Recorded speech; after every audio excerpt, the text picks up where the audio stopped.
Ngiyayikhetha inkosi yaseBuhleni unyazi lwezulu.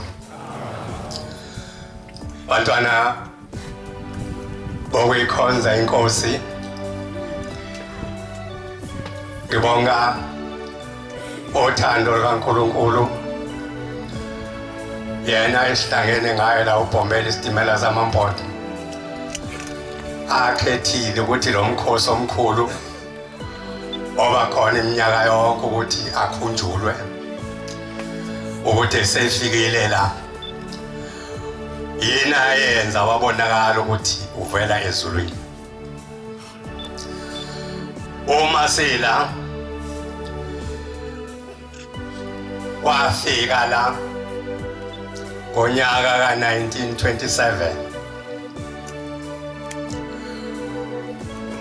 zo 16 insuku ngolesithathu. Ngifuna ukukhuluma ngokwekhona esithi masihlangene ngale nkosi omkhulu sisuke sikhuluma ngeqhawe lasezulwini elendulela lokhu kuphila khona emhlabeni. Lwathi ngeke kusaphela phakathi kwendlu kadingana nosenza ngakhona.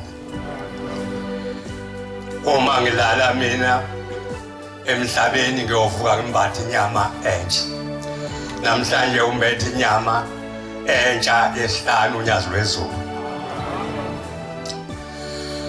Uma efika la kule ndawo inkantolo ekhona la eMbumbulu nayila ngaphesheya,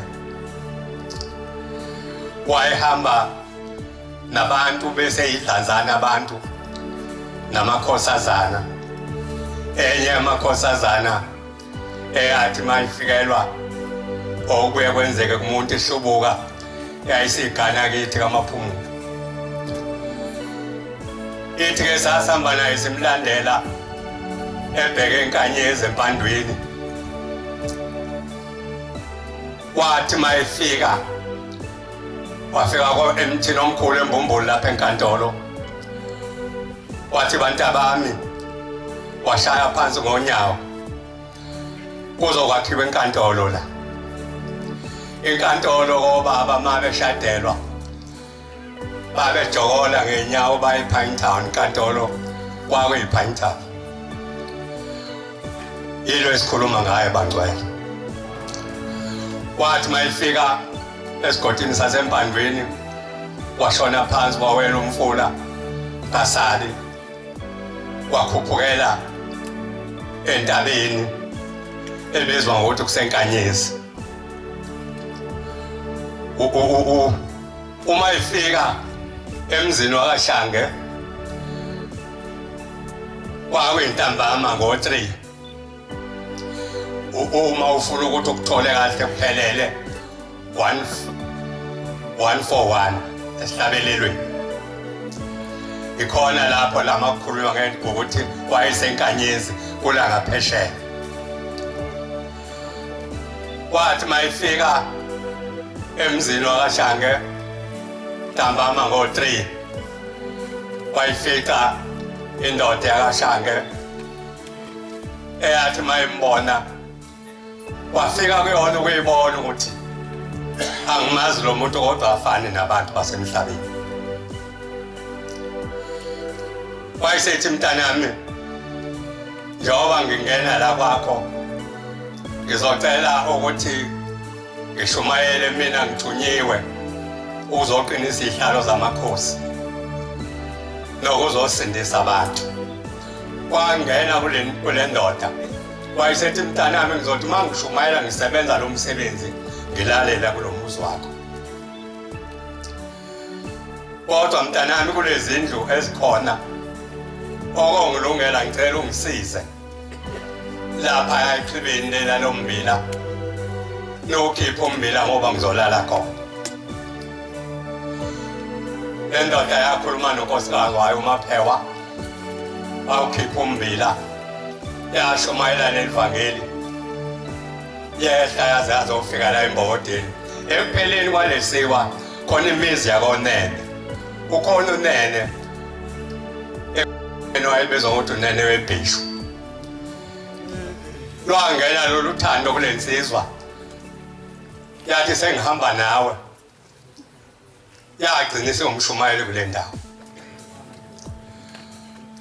uShange wathi ma ezinikela wagcina eseyimbongi wayasukela ngenyawo aze ayongena ephakameni ehamba ethi sala msalusele usefikile belindele izizwe yayithethelela lensizwe siyongena ephakameni kwakuyilaba ngcwele ngoMarch 16 ngo-1927 wabe seyabonwa uShembe wagcina ethola indoda wathi bantu bami ngicela ninginike indawo ngoba ngifuna ukuthi ngakho indawo abazokhonza kuyona abantu abami. Okwathi indoda yakwaShezi yathi nceku kaNkulunkulu ngiyakunika le nsimu wabe seyalakha ithempela elibizwa ngokuthi sepheza.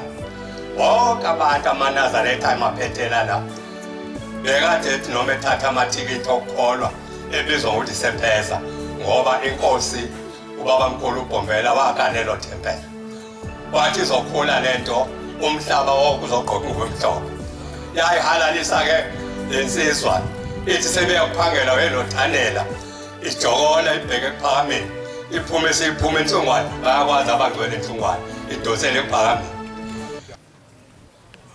Awangazazi lezi zindaba nabani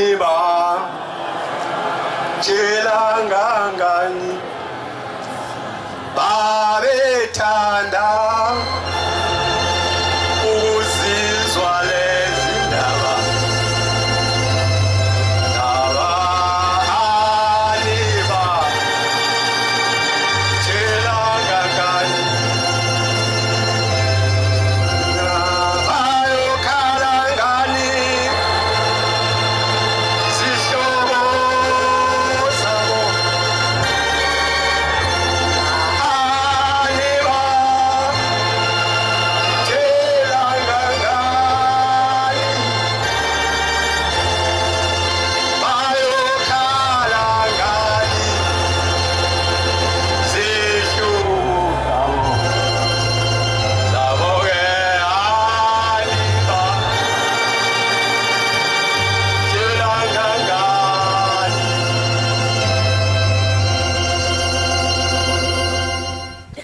ngiyabonga ukuthi ngithole leli thuba ishiye indawo ngoba zisuka ixokozela indaba kanti njengoba kuthiwa belinye bemabili nje kusuke kwenzela ukuthi abathole ukuthi bakhulume nabantu. Ngiyabonga inkosi kusizini ekuzweni.